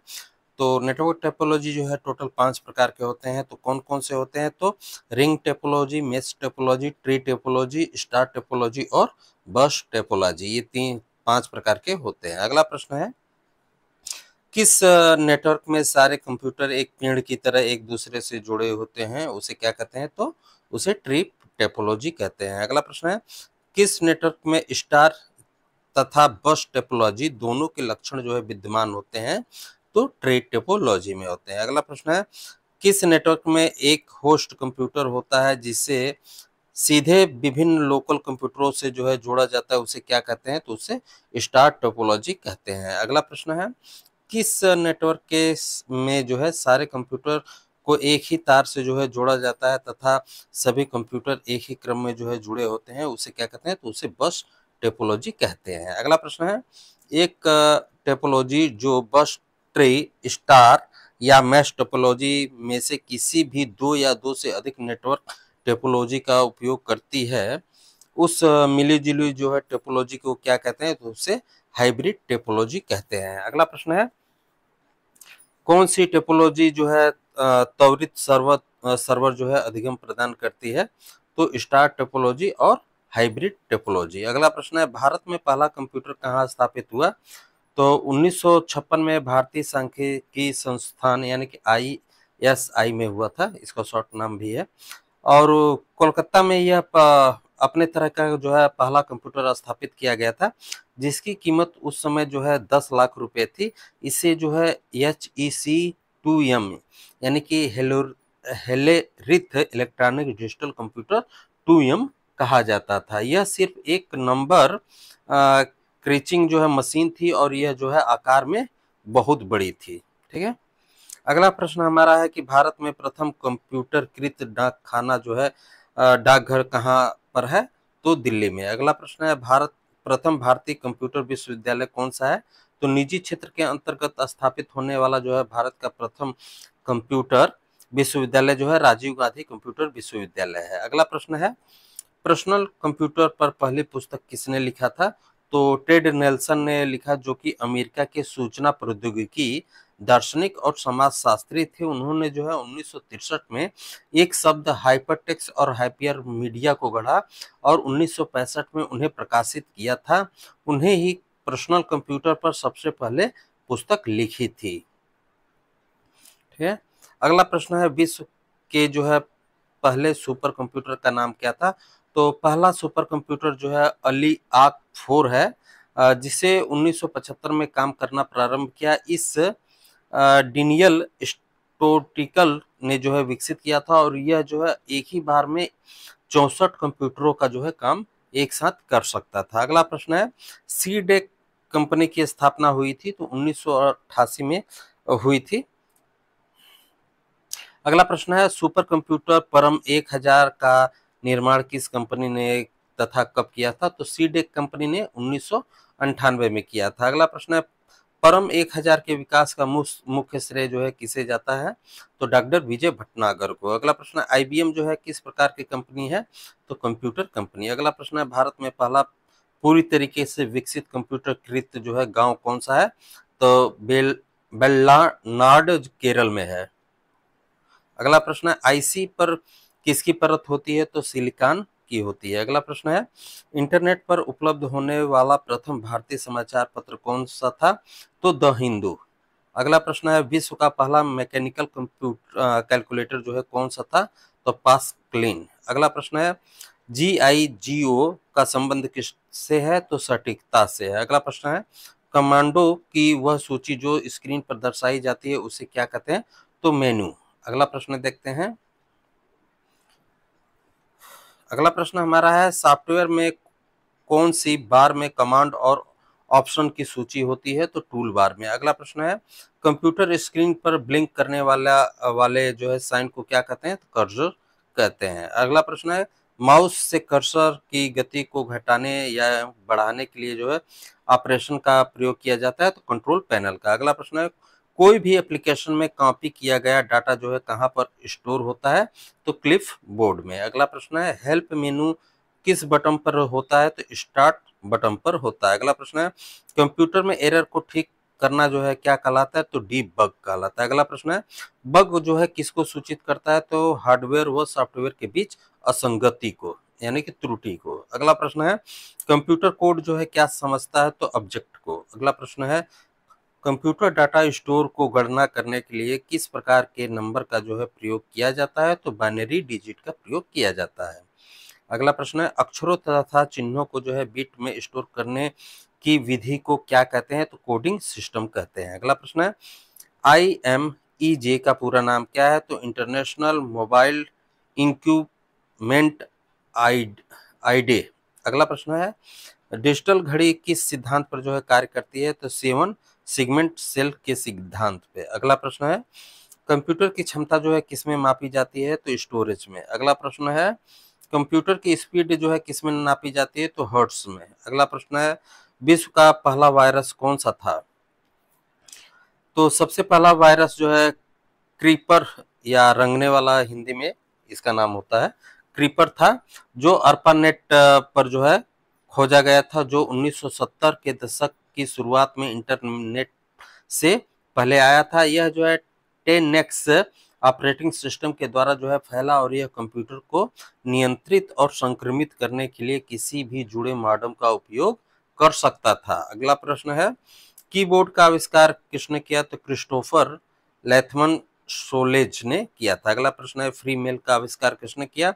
तो सबीर भाटिया ने। अगला प्रश्न है, इंटरनेट पर प्रमुख नेविगेटर टूल जो है कौन सा है? तो www। अगला प्रश्न है, वेब 2.0 की शुरुआत कब हुई थी? तो 2004 में। अगला प्रश्न है, वेब 2.0 तकनीक का उपयोग जो है पुस्तकालय कार्यों में किस नाम से जो है किया जाता है? तो लाइब्रेरी 2.0। अगला प्रश्न है, वेब 2.0 में अनुप्रयोग में टैगिंग को क्या कहते हैं? तो फाल्कोनॉमी कहते हैं। अगला प्रश्न है, इंफॉर्मेशन सुपर हाईवे का आविष्कार किसने किया? तो नेम जून पैक ने। अगला प्रश्न है, HTML का आविष्कार किसने किया? तो टिम बर्नर्स-ली ने। अगला प्रश्न है, HTML को किसके लिए जो है डिजाइन किया गया था? तो सामग्री को प्रदर्शित करने के लिए। अगला प्रश्न है, कंप्यूटर में किस विषय सामग्री को सामान्यतः जो है किस मानक संदर्भित में दर्शाया जाता है? तो ASCII सेकंड में, ASCII में, सॉरी सेकंड नहीं ASCII है। अगला प्रश्न है, ASCII का पूरा नाम क्या होता है? तो American standard code for information interchange. अगला प्रश्न है, ASCII में कितने कोड होते हैं तथा नए वर्जन में कितने कोड हैं? तो पहले वाले में जो है 256 और नए वाले में 552। अगला प्रश्न है, फ्लॉपी डिस्क का प्रयोग किसके लिए जो है किया जाता है? तो इनपुट और आउटपुट के लिए किया जाता है। अगला प्रश्न, VDU का पूरा नाम क्या है? तो विजुअल डिस्प्ले यूनिट। अगला प्रश्न देखते हैं, VDU किसके लिए जो है उपयोग किया जाता है? तो आउटपुट के लिए। अगला प्रश्न है, VLWI का पूरा नाम क्या है? तो वेरी लार्ज स्केल इंटेलिजेशन। अगला प्रश्न है, VLWI किससे संबंधित है? तो ये प्रोसेस से संबंधित है। अगला प्रश्न है, इंटरनेट की बुलेटिन बोर्ड सेवा जो है किसे कहते हैं? तो ब्लॉग को कहते हैं। अगला प्रश्न है, ब्लॉग क्या है? तो इंटरनेट जनरल है। अगला प्रश्न है, ब्लॉग किस प्रकार की सेवा है? तो ये बुलेटिन बोर्ड सेवा है। अगला प्रश्न है, होम पेज किसे कहते हैं? तो वेबसाइट के प्रथम पेज को। अगला प्रश्न है, USA का एरिक डाटा बेस किससे संबंधित है? तो ये शिक्षा से संबंधित है। अगला प्रश्न है, www का आविष्कार जो है किसने किया था तथा कब किया था? तो टिम बर्नर्स-ली ने जो है 89 में किया था। एक ब्रिटिश वैज्ञानिक टिम बर्नर्स-ली ने जो है ट्रेन में कार्य के दौरान जो है क्रेन में कार्य करने के दौरान जो है 1989 में जो है 3370 वर्ल्ड वाइड वेब का जो है आविष्कार किया था। सर टिम बर्नर्स-ली एक जो है ब्रिटिश कंप्यूटर वैज्ञानिक थे। अगला प्रश्न है, वेब ब्राउजर का आविष्कार किसने किया था तथा कब किया था? तो 1991 में जो है टिम बर्नर्स-ली ने जो है कई तकनीकों के संयुक्त प्रयोग से जो है मिलकर वेब ब्राउजर की नींव रखी थी। इस वेब ब्राउजर का नाम वर्ल्ड वाइड वेब रखा गया था, जिसे लघु नाम में www भी कहा जाता है। अगला प्रश्न है, फेसबुक की शुरुआत किसने तथा कब की थी? तो फेसबुक जो है 2004 में हार्वर्ड के जो है एक छात्र जो थे मार्क जुगरबर्ग ने की थी, तब इसका नाम द फेसबुक था। अगला प्रश्न है, यूट्यूब का आविष्कार किसने किया तथा कब किया था? तो यूट्यूब अमेरिका की एक वीडियो देखने वाला प्लेटफॉर्म है, जिसे पंजीकृत सदस्य वीडियो क्लिप देखने के बाद ही अपना वीडियो अपलोड भी कर सकते हैं। इसे पैनल के 3 पूर्व कर्मचारी चाड हर्ले, स्टीव चैन और जावेद करीम ने जो है मिलकर 2005 में बनाया था, जिसे नवंबर 2006 में गूगल ने 1.65 अरब अमेरिकी डॉलर में जो है खरीद लिया, जिस पे आप ये वीडियो देख रहे हैं, इसी की बात हो रही है। अगला प्रश्न है, विकिपीडिया की शुरुआत किसने की थी तथा कब की थी? तो जिमी वेल्स व लैरी सेंगर ने 2001 में। अगला प्रश्न है, एक सहयोगी वेबसाइट जहां आगंतुक पिछले लेखक के कार्य सहित विषय वस्तु को जोड़ सकता है, घटा सकता है या परिवर्तन कर सकता है को कहा जाता है? तो विकी। अगला प्रश्न है, इंस्टाग्राम की शुरुआत कब हुई थी? तो 2010 में। अगला प्रश्न है, इंस्टाग्राम की शुरुआत किसने की थी? तो केविन स्ट्रम ने जो है 16 जुलाई 2010 को इंस्टाग्राम पर पहली तस्वीर पोस्ट की थी। अगला प्रश्न है, वेब ब्लॉग की शुरुआत कब हुई थी? तो 1997 में। अगला प्रश्न है, वेब ब्लॉग की शुरुआत किसने की थी? तो जॉन बर्जर ने। अगला प्रश्न है, ब्लॉग की शुरुआत किसने तथा कब की थी? तो पीटर मेर हातज ने। अगला प्रश्न है, आरएसएस की शुरुआत किसने की थी? तो नेट स्केप ने। अगला प्रश्न है, निंग को जो है कब लॉन्च किया गया था? तो 2005 में। अगला प्रश्न है, फ्लोक्सोनॉमी के जनक जो है कौन है? तो थॉमस वेंडर पाल, 2004 में। अगला प्रश्न है, टेबुलिंग मशीन का भी आविष्कार जो है कब किया, किसने किया? तो हर्ल रिथ ने। अगला प्रश्न है, किसी विषय पर वितरण एवं ऑनलाइन व्यक्तिगत डायरी किसी विशेष व्यक्ति या कंपनी का ऑनलाइन बाढ़ विज्ञापन जो है कौन उपलब्ध कराता है? तो ब्लॉग कराता है। अगला प्रश्न है, ट्विटर को कब लॉन्च किया गया? ट्विटर को जो है कब लॉन्च किया गया? तो 15 जुलाई 2006 को। अगला प्रश्न है, ट्विटर की शुरुआत किसने की थी? तो जैक डोर्सी, नू ग्लास व बिज स्टोन ने। अगला प्रश्न है, ट्विटर का प्रयोग कितने शब्दों की सीमा के अंदर किया जाता है? तो 140 कैरेक्टर शब्दों के अंदर किया जाता है। अगला प्रश्न है, व्हाट्सएप को जो है कब लॉन्च किया गया? तो 2009 में। अगला प्रश्न है, व्हाट्सएप की शुरुआत किसने की थी? तो जेन कुम और ब्रायन एकटन ने।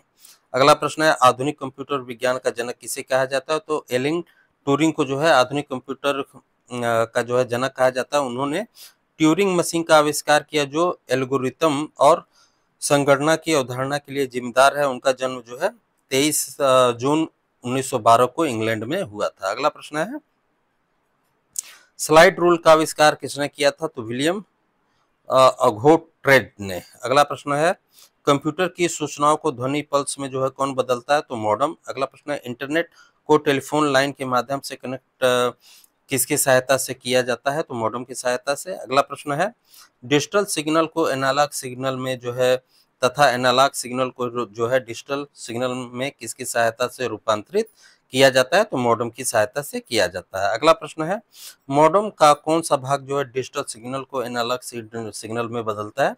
तो मॉड्यूलेटर। अगला प्रश्न है, एनालॉग सिग्नल को जो है डिजिटल सिग्नल में कौन सा भाग जो है बदलता है? तो डीमॉड्यूलेटर। अगला प्रश्न है, आईएसडीएन का पूरा नाम क्या है तथा इसकी शुरुआत कब हुई थी? तो इंटीग्रेटेड सर्विस डिजिटल नेटवर्क 1990 में। अगला प्रश्न है, सीडी रोम का आविष्कार किसने तथा कब किया था? तो जेम्स टी रूसल ने 1985 में। अगला प्रश्न है, वेब 2.0 की शुरुआत किसने की थी? तो टीम ओ रिले व डेल ने। तो हमारा पहला प्रश्न कह रहा है कि द्विधारी अंकन पद्धति के दो अंक हैं, कौन कौन से? तो 0 और 1। अगला प्रश्न है, डॉस 3 विंडोज 8 क्या है? तो ये ऑपरेटिंग सिस्टम है। अगला प्रश्न है, फाइल का नाम अधिकतम हो सकता है, जो फाइल्स होती हैं वो कितने हो सकती हैं? तो 8 कैरेक्टर्स के। अगला प्रश्न है, फाइल के एक्सटेंशन में होते हैं तो 3 कैरेक्टर्स। अगला प्रश्न है, लोटस क्या है? तो कंप्यूटर सॉफ्टवेयर है। अगला प्रश्न देखते हैं। अगला प्रश्न हमारा कह रहा है कि Y2K समस्या संबंधित है, तो ये कंप्यूटर से संबंधित है। अगला प्रश्न है, 1 बाइट में होते हैं तो 8 बिट्स होते हैं। अगला प्रश्न है, कंप्यूटर परम 1000 को विकसित किया था, तो सीडेक कंपनी ने किया था। अगला प्रश्न है, कंप्यूटर की असेंबली भाषा है, तो ये द्विधारी संख्या है। अगला प्रश्न है, फ्लॉपी क्या है? तो एक मेमोरी डिवाइस है।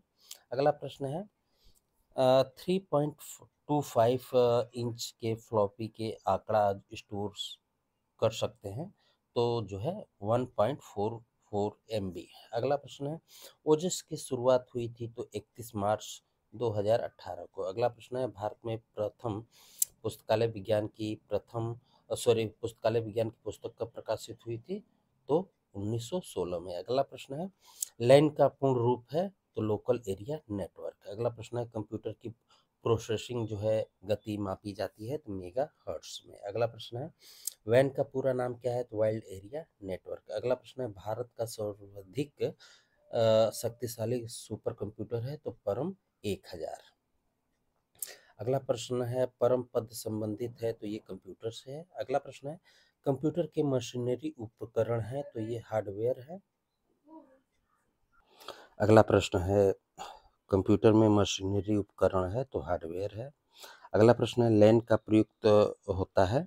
तो स्थानीय क्षेत्र के नेटवर्क के लिए। अगला प्रश्न है, डोस का अर्थ होता है? तो डिश संचालन जो है प्रणाली होता है। अगला प्रश्न है, कंप्यूटर गणितीय क्रियाकलाप करता है?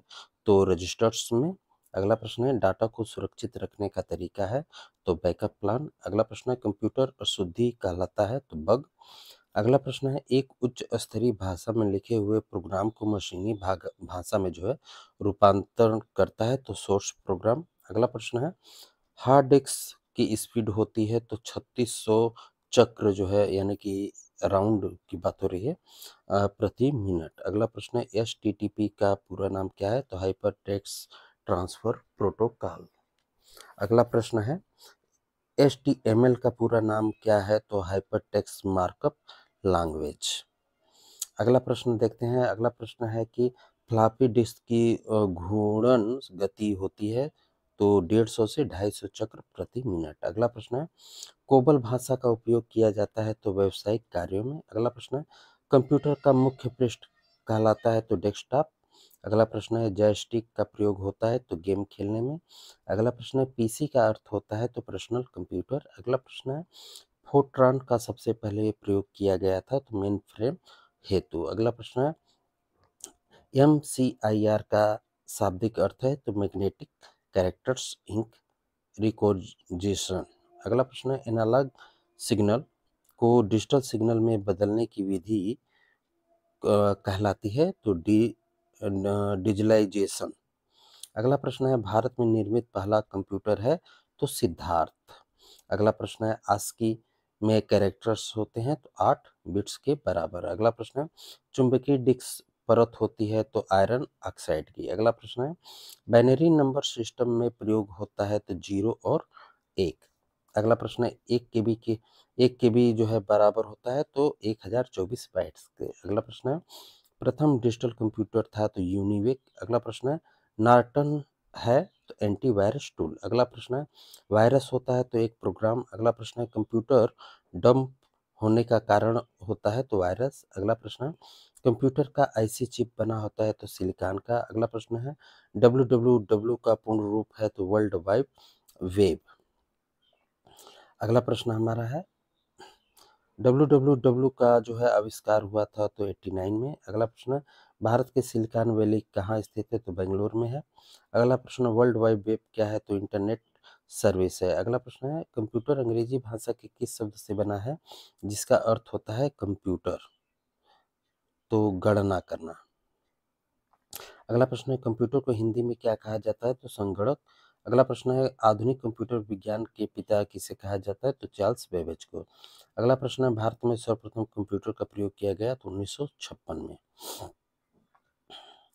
अगला प्रश्न देखते हैं। अगला प्रश्न हमारा है कि भारत में प्रथम कंप्यूटर कहाँ स्थापित किया गया था तथा कब किया गया था?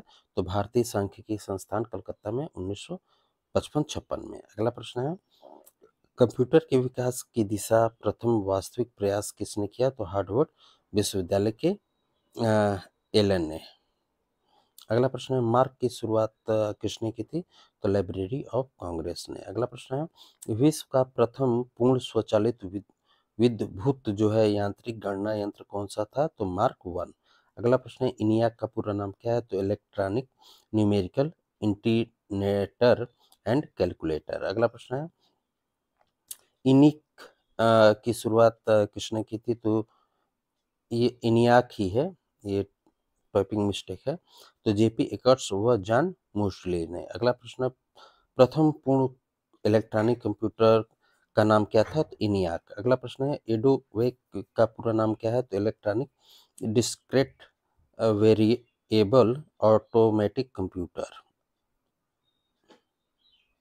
अगला प्रश्न है कि एडवेक की जो है शुरुआत हुई थी तो 1944 में। अगला प्रश्न है, कंप्यूटर के द्वारा स्टोर करने वाला प्रोग्राम किसके द्वारा विकसित किया गया था? तो इसे जो है जॉन वॉन न्यूमैन अवधारणा के नाम से जाना जाता है। इसे स्टोर्ड प्रोग्राम अवधारणा भी कहते हैं। जॉन वॉन न्यूमैन ने बताया कि डाटा इंस्ट्रक्शन को जो है कंप्यूटर में स्टोरेज करके रखा जा सकता है। किसी भी कंप्यूटर में जो है इंटरनल जो है वर्किंग के लिए बाइनरी मेथड का प्रयोग जो है किया जा सकता है। अगला प्रश्न है, इड का जो है यानी कि EDSCAC का पूरा नाम क्या है? तो electronic daily storage automatic calculator. अगला प्रश्न है, ईडी से का पूरा का निर्माण जो है किया गया तो मोरिस विल्केस के द्वारा। अगला प्रश्न, यूनिवैक जो है क्या का पूरा नाम क्या है? तो यूनिवर्सल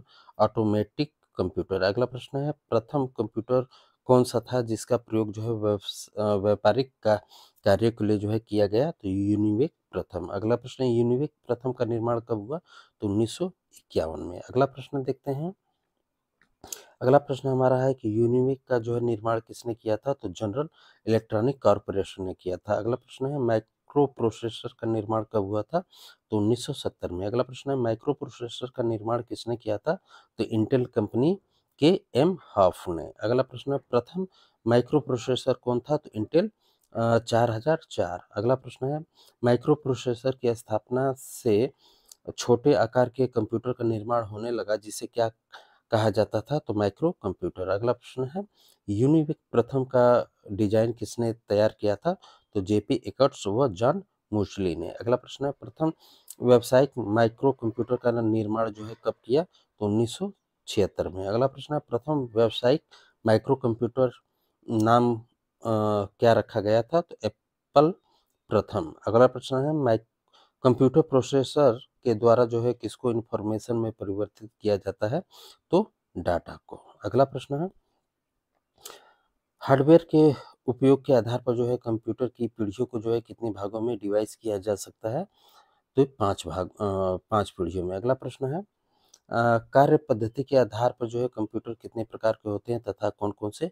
तो ये 3 प्रकार होते हैं। और कौन-कौन से? तो एनालॉग कंप्यूटर, डिजिटल कंप्यूटर और हाइब्रिड कंप्यूटर। लाइब्रेरी में जो प्रयोग होता है वो डिजिटल कंप्यूटर ही होता है। अगला प्रश्न है, आकार और कार्य के आधार पर जो है कंप्यूटर के कितने प्रकार होते हैं तथा कौन-कौन से होते हैं? तो 4 प्रकार होते हैं। कौन-कौन से? Main frame, mini, micro, super. ठीक है? अगला प्रश्न है, कंप्यूटर की जो है कितनी पीढ़ियाँ हैं? तो 5। अगला प्रश्न है, कंप्यूटर की प्रथम पीढ़ी का समय काल? तो 1942 से 55 तक। अगला प्रश्न है, पहली पीढ़ी के कंप्यूटर में किसका उपयोग होता था? तो निर्वात नली या वैक्यूम ट्यूब का। अगला प्रश्न है, पहली पीढ़ी के कंप्यूटर में डाटा या सॉफ्टवेयर के स्टोरेज के लिए जो है किसका उपयोग किया गया था? तो पंच कार्ड व पेपर टेप का। अगला प्रश्न है, सॉफ्टवेयर किस भाषा में तैयार किए जाते हैं? तो मशीनी भाषा में। अगला प्रश्न है, प्रथम पीढ़ी के कंप्यूटर में आंतरिक मेमोरी के लिए जो है किसका उपयोग किया जाता था? तो मैग्नेटिक ड्रम का। अगला प्रश्न है, प्रथम पीढ़ी के कंप्यूटर की भाषा क्या थी? तो पहली पीढ़ी जो थी 46 से 56 वैक्यूम ट्यूब जो है, तो इन कंप्यूटरों में बाइनरी भाषा का प्रयोग किया जाता था और बाइनरी भाषा को जो है काम में लाना जो है मुश्किल था क्योंकि बाइनरी भाषा में जो है सभी निर्देश 0 और 1 के माध्यम से लिखे जाते हैं। अगला प्रश्न है, प्रथम पीढ़ी के कंप्यूटर की गति जो है किसमें मापा जाता था? तो मिल सेकंड में। अगला प्रश्न है, इनियाक, यूनिवेक, IBM, मार्क प्रथम किस पीढ़ी के जो है कंप्यूटर के उदाहरण है? तो ये प्रथम पीढ़ी के। अगला प्रश्न है, असेंबली भाषा की शुरुआत किसने की थी तथा कब की थी? तो ग्रेस हाफर ने 1952 में। अगला प्रश्न है, प्रथम पीढ़ी के कंप्यूटरों की क्षमता क्या थी? तो 1 KB। अगला प्रश्न देखते हैं। अगला प्रश्न हमारा है कि दूसरी पीढ़ी के कंप्यूटरों का क्या काल था? तो 1955 से 65 तक। अगला प्रश्न, दूसरी पीढ़ी के कंप्यूटर में निर्वात नली के स्थान पर जो है किसका उपयोग किया जाता था? तो ट्रांजिस्टर का। अगला प्रश्न है, दूसरी पीढ़ी के कंप्यूटर की भाषा क्या थी? तो असेंबली भाषा। तो असेंबली भाषा एक प्रकार की निम्न स्तरीय जो है प्रोग्रामिंग भाषा होती है, जिसका उपयोग कंप्यूटर के हार्डवेयर के साथ सीधे संवाद करना है। मशीनी भाषा के विपरीत, जिसमें बाइनरी और हेक्साडेसिमल वर्ण होते हैं, असेंबली भाषाओं को जो है मनुष्य द्वारा पठनीय होने के लिए जो है डिजाइन किया गया है। अगला प्रश्न है, दूसरी पीढ़ी के कंप्यूटरों की गति किसमें मापा जाता था? तो माइक्रो सेकेंड में। अगला प्रश्न है, दूसरी पीढ़ी के कंप्यूटरों में डाटा भंडारण के लिए जो है मेमोरी के रूप में किसका उपयोग किया जाता था? तो डाटा स्टोरेज करने के लिए चुंबकीय मेमोरी या मैग्नेटिक टेप तथा मैग्नेटिक डिस्क का प्रयोग किया जाता था। अगला प्रश्न है, डीओएस की स्थापना जो है किस पीढ़ी में हुई? तो दूसरी पीढ़ी में। अगला प्रश्न है, डीओएस का पूरा नाम। प्रश्न है, द्वितीय पीढ़ी के कंप्यूटरों में जो है मैग्नेटिक ड्रम की स्थापना जो है पर जो है किसका उपयोग किया गया? तो मैग्नेटिक कोर का। अगला प्रश्न है, द्वितीय पीढ़ी के कंप्यूटरों में पंच कार्ड की जगह जो है किसका उपयोग किया गया? तो डिस्क का। अगला प्रश्न देखते हैं। अगला प्रश्न हमारा है कि द्वितीय पीढ़ी के कंप्यूटरों की क्षमता क्या थी? तो 100 केबी थी। अगला प्रश्न है, तीसरी पीढ़ी में ट्रांज रजिस्टर की जगह जो है किसका उपयोग किया जाने लगा? तो आईसी का। अगला प्रश्न है, आईसी का पूरा नाम क्या है? तो इंटीग्रेटेड सर्किट चिप। अगला प्रश्न है, तीसरी पीढ़ी के कंप्यूटरों का क्या कालखंड था? तो 1964 से 75 तक। अगला प्रश्न है, एसएसआई तथा एमएसआई पर का जो है प्रयोग किस पीढ़ी में हुआ? तो ये तीसरी पीढ़ी के कंप्यूटरों में जो है ट्रांज रजिस्टर की जगह जो है इंटीग्रेटेड सर्किट चिप का प्रयोग हुआ, तथा बाद में जो है एमआईएस यानी कि मीडियम स्केल इंटरेजेशन का जो है प्रयोग हुआ, विकास हुआ। अगला प्रश्न है, एसएसआई का पूरा नाम क्या है? तो स्मॉल स्केल इंटरेशन। अगला प्रश्न है, तीसरी पीढ़ी के कंप्यूटरों में जो है भंडारण के लिए जो है किसका उपयोग जो है किया गया? तो उच्च गति वाले मैग्नेटिक कोर का। अगला प्रश्न है, सेमीकंडक्टर स्टोरेज जो है डिवाइस का प्रयोग जो है कब किया गया? तो तीसरी पीढ़ी में। अगला प्रश्न है, रैंडम एक्सेस मेमोरी का विकास किस पीढ़ी में हुआ? तो तीसरी पीढ़ी में हुआ। अगला प्रश्न है, तीसरी पीढ़ी के कंप्यूटरों की उच्च स्तरीय भाषा क्या थी? तो तीसरी पीढ़ी के प्रोग्रामिंग भाषाएं जो थी उच्च स्तरीय प्रोग्रामिंग भाषा है, जो पहली पीढ़ी के कंप्यूटर मशीन कोड और दूसरी पीढ़ी की असेंबली भाषाओं की तुलना में अधिक स्वतंत्र और प्रोग्रामर अनुकूल होती है। उदाहरण के लिए ALGOL, BASIC, C plus plus, COBOL, FORTRAN, Java और पास्कल। अगला प्रश्न है, तीसरी पीढ़ी के कंप्यूटरों की गणना को किसमें मापा जाता था? तो नैनो सेकेंड में। अगला प्रश्न है कि अगला प्रश्न हमारा है कि चौथी पीढ़ी का कंप्यूटर का समय क्या क्या रहा? तो 1975 से 89 तक। अगला प्रश्न है, चौथी पीढ़ी में किस तकनीक का उपयोग किया गया? तो इसमें जो है चौथी पीढ़ी में जो है VLSI यानी कि वेरी लार्ज स्केल इंटरसन का प्रयोग हुआ। सर्किट का उपयोग किया गया। VLS सर्किट के जो है एक सिलिकॉन चिप पर लगभग 5000 ट्रांस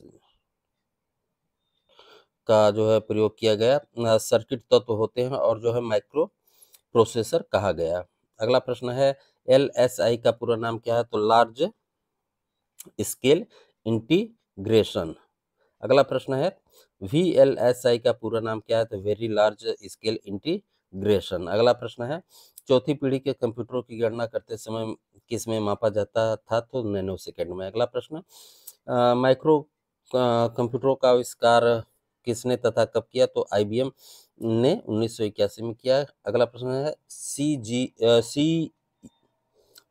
GUI की स्थापना किस पीढ़ी में हुई? तो चौथी पीढ़ी में हुई। अगला प्रश्न है, GUI का पूरा नाम क्या है? तो ग्राफिकल यूजर इंटरफेस। अगला प्रश्न है, उच्च गति वाले कंप्यूटर नेटवर्क लैन व वैन का विकास किस पीढ़ी में हुआ? तो चौथी पीढ़ी में हुआ।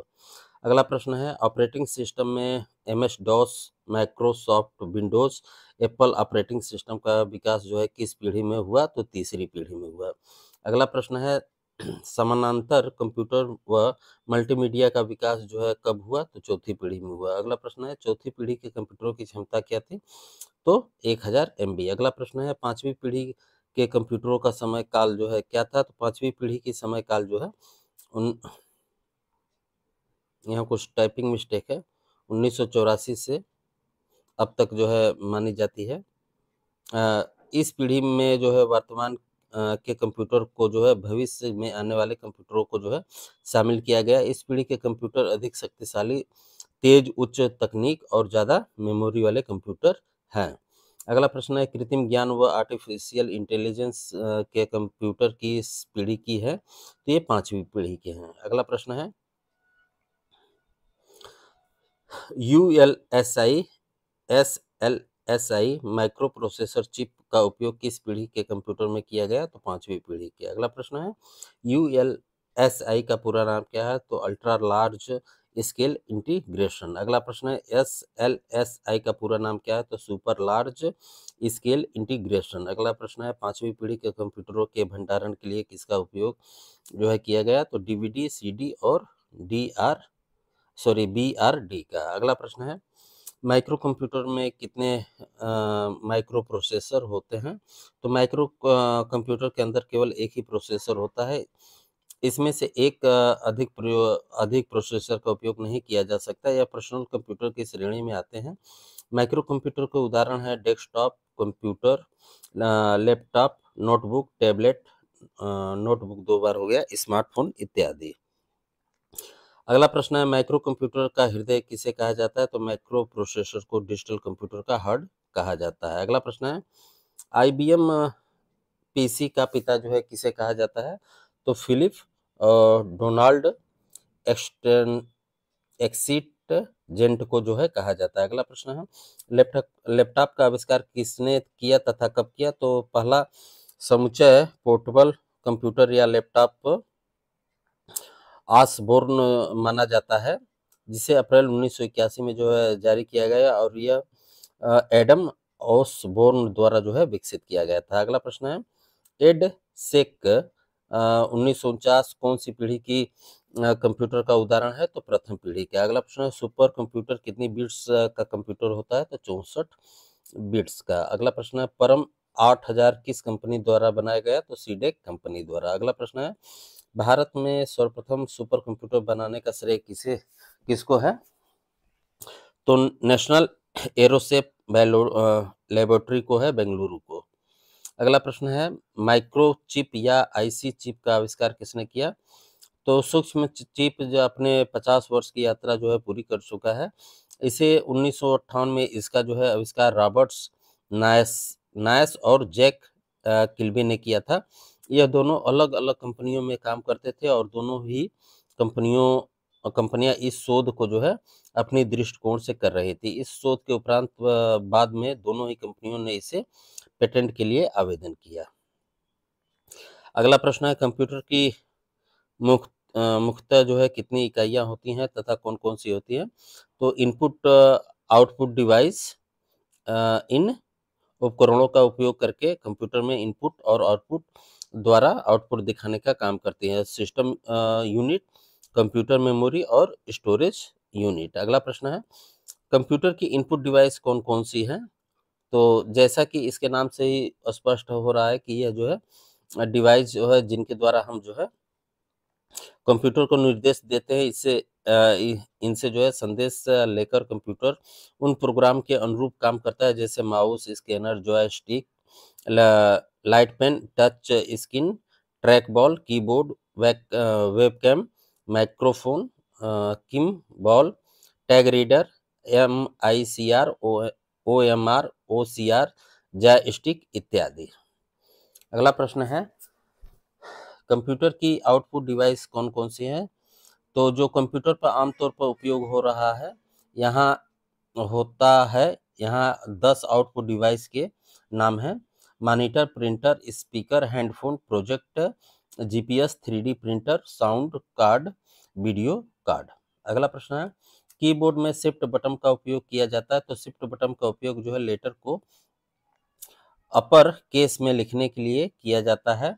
इसके अलावा किसी बटन को जो है ऊपर वाले हिस्से को जो है टाइप करने के लिए भी शिफ्ट की का इस्तेमाल किया जाता है। अगला प्रश्न है, प्रोसेस किए हुए डाटा को क्या कहते हैं, तो आउटपुट कहते हैं। अगला प्रश्न है, कीबोर्ड फंक्शन की जो है कितनी होती हैं, तो एक फुल साइज के जो है कीबोर्ड में 101 से लेके जो है 105 की होती हैं। हालांकि कम्पैक्ट सिस्टम या लैपटॉप में इन की संख्या जो है कम होती जा रही है। कीबोर्ड जितना भी छोटा हो उसमें अल्फ़ाबेट के साथ जो है फंक्शन की जरूर होती है। ये 12 फंक्शन की F1 से लेके F12 तक होती हैं। अगला प्रश्न है, कीबोर्ड में अंग्रेजी वर्णमाला के छोटे अक्षरों या छोटे अक्षरों को लिखने के लिए कीबोर्ड में जो है किसका उपयोग किया जाता है, तो कैप्सल लॉक का। अगला प्रश्न है, कीबोर्ड में जो है कितनी मॉडिफायर कीज होती हैं तथा कौन कौन सी होती हैं, तो 3 मॉडिफायर कीज होती हैं। पहला अल्ट्रा की, शिफ्ट की, कंट्रोल की। अगला प्रश्न है, कीबोर्ड में डायरेक्शन की कितनी होती हैं तथा कौन कौन सी होती हैं, तो 4 होती हैं। पहला अप, डाउन, लेफ्ट, राइट। अगला प्रश्न है, कीबोर्ड न्यूमेरिक की जो है कितनी होती हैं तथा कौन कौन सी होती है, तो 10 होती हैं, जो कि 0 से 9 तक होती हैं। अगला प्रश्न है, कीबोर्ड में अल्फा न्यूमेरिकल की कौन कौन सी होती हैं, तो ये नीचे दिया हुआ है, आप इसे देख लीजिएगा, ठीक है, वीडियो रोक के। अगला प्रश्न है, कीबोर्ड में बैक स्पेस दबाने से जो है किस प्रकार के कैरेक्टर्स जो है डिलीट होते हैं, तो दाईं तरफ के। अगला प्रश्न है, प्लॉटर में जो है किसका प्रयोग किया जाता है, तो प्रिंटर डांग व ग्राफिक्स का। अगला प्रश्न है, माउस का आविष्कार किसने किया तथा कब किया, तो डगलस इंजल बर्ड ने किया 1964 में। अगला प्रश्न है, बार कोड का आविष्कार किसने तथा कब किया, तो बार कोड जो है 1940 में जोसेफ वुडलैंड तथा बर्नार्ड सिल्वर ने मिलकर किया, पर इसे प्रचारित करने का श्रेय जो है एलन हैबरमैन को जाता है। भारत में जो है 1998 में नेशनल इंफॉर्मेशन इंडस्ट्रियल वर्कफोर्स ने जो है सभी उत्पादों पर जो है बार कोड का प्रयोग जरूरी कर दिया। Bar code reader laser beam का प्रयोग करता है। अगला प्रश्न है, सीपीयू जो है का पूरा नाम क्या है, तो सेंट्रल प्रोसेसिंग यूनिट। अगला प्रश्न है, कंप्यूटर का दिल व दिमाग किसे कहा जाता है, तो सीपीयू को कहा जाता है। अगला प्रश्न है, सीपीयू के कितने भाग होते हैं तथा कौन कौन से होते हैं, तो इसके जो है मुख्य 3 भाग होते हैं, मेमोरी कंट्रोल यूनिट और अर्थमेटिकल लॉजिक यूनिट। अगला प्रश्न है, एएलयू का पूरा नाम क्या है, तो अर्थमेटिकल लॉजिक यूनिट। अगला प्रश्न है, सीपीयू का कौन सा भाग जो है अंक गणितीय गणना कार्य जैसे जोड़ना, घटाना, गुणा आदि करता है, तो एएलयू करता है। अगला प्रश्न है, सीपीयू का मेमोरी भाग कौन होता है जिसका उपयोग कंप्यूटर में डाटा को स्टोर करने के लिए किया जाता है, तो मेमोरी यूनिट का। अगला प्रश्न है, सीपीयू का कौन सा भाग जो है कंप्यूटर के सभी कार्यों को नियंत्रित करता है, तो कंट्रोल यूनिट। अगला प्रश्न है, सीपीयू का क्या है, तो एक इलेक्ट्रॉनिक चिप है। अगला प्रश्न है, रैम का पूरा नाम क्या है, तो रैंडम एक्सेस मेमोरी। अगला प्रश्न है, रैम के प्रकार कौन कौन से होते हैं, तो 2 प्रकार, स्टैटिक्स रैम और डायनेमिक रैम। अगला प्रश्न है, सीडी रोम का पूरा नाम क्या है, तो compact disc read only memory. अगला प्रश्न है, आईएसओ 9660 जो है किससे संबंधित है, तो सीडी रोम पर डाटा एन्कोडिंग के मानक से। अगला प्रश्न है, सीडी रोम का वैचारिक रूप है, तो कॉम्पैक्ट स्टोरेज और ऑप्टिकल स्टोरेज। अगला प्रश्न है, जब आप पीसी पर किसी डॉक्यूमेंट पर कार्य करते हैं तो डॉक्यूमेंट अस्थायी रूप से जो है कहाँ स्टोर होता है, तो रैम में होता है। अगला प्रश्न है, कंप्यूटर हार्डवेयर को जो सिलिकॉन का बना होता है, आंकड़ों को बहुत अधिक मात्रा में भंडारण में रखा जाता है, वह क्या कहलाता है, तो चिप कहलाता है। अगला प्रश्न है, पेन लाइट किस प्रकार की मेमोरी होती है, तो इलेक्ट्रॉनिक सेकेंडरी स्टोरेज मेमोरी होती है। अगला प्रश्न है, कैश मेमोरी का उपयोग किसके लिए किया जाता है, तो कैश मेमोरी एक अत्यधिक तीव्र गति, कम संग्रहण क्षमता वाली अस्थायी मेमोरी होती है, जिसको जो है सीपीयू एवं मेन मेमोरी के माध्यम से लगाया जाता है, जिसका प्रयोग जो है प्रोसेसिंग के दौरान बार बार उपयोग में आने वाले डाटा व निर्देशों को अस्थायी तौर पर जो है लोड करने के लिए किया जाता है, उसे कैश मेमोरी कहते हैं। अगला प्रश्न हमारा है कि कंप्यूटर में एक अनुप्रयोग से दूसरे अनुप्रयोग में जो है सामग्री का अंतरण क्या कहलाता है? तो डायनेमिक डाटा एक्सचेंज। अगला प्रश्न है पेन ड्राइव किस प्रकार की स्टोरेज है? तो द्वितीय भंडारण का। अगला प्रश्न है सिस्टम सॉफ्टवेयर के उदाहरण कौन कौन से हैं? तो DOS, MS DOS, Unix, Linux, Macintosh. अगला प्रश्न है डॉस किस प्रकार का सॉफ्टवेयर है? तो सिंगल ऑपरेटिंग सिस्टम सॉफ्टवेयर है। अगला प्रश्न डीओएस का पूरा नाम क्या है? तो डिस्क ऑपरेटिंग सिस्टम है। अगला प्रश्न है डीओएस के कौन कौन से 2 संस्करण जो है प्रचलित है? तो एमएस डॉस और पीसी डॉस। अगला प्रश्न है एमएस डॉस की शुरुआत किस कंपनी ने तथा कब की? तो माइक्रोसॉफ्ट कॉर्पोरेशन ने 1981 में की। अगला प्रश्न है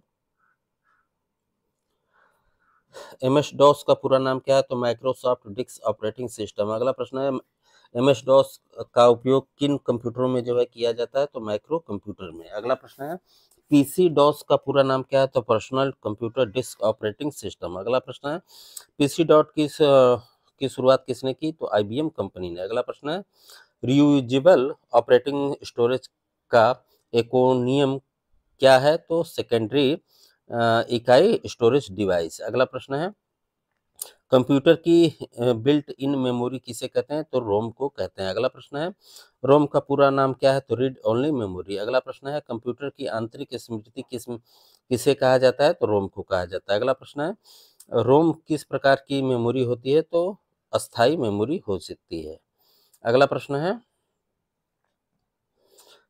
PROM का पूरा नाम क्या है? तो प्रोग्रामेबल रीड ओनली मेमोरी। अगला प्रश्न है WORM का पूरा नाम क्या है? तो write once read many memory. अगला प्रश्न है EPROM का पूरा नाम क्या है? तो erasable programmable and read only memory. अगला प्रश्न है किसी स्टोरेज में फाइल को सेव करके कंप्यूटर बंद कर देने पर भी डाटा वैसे के वैसे रहता है? तो सेकेंडरी स्टोरेज रोम में। अगला प्रश्न है कौन सी मेमोरी का सबसे कम एक्सेस होता है? तो कैश मेमोरी का। अगला प्रश्न है वर्चुअल मेमोरी का आकार किस पर निर्भर करता है? तो डिस्क स्पेस में।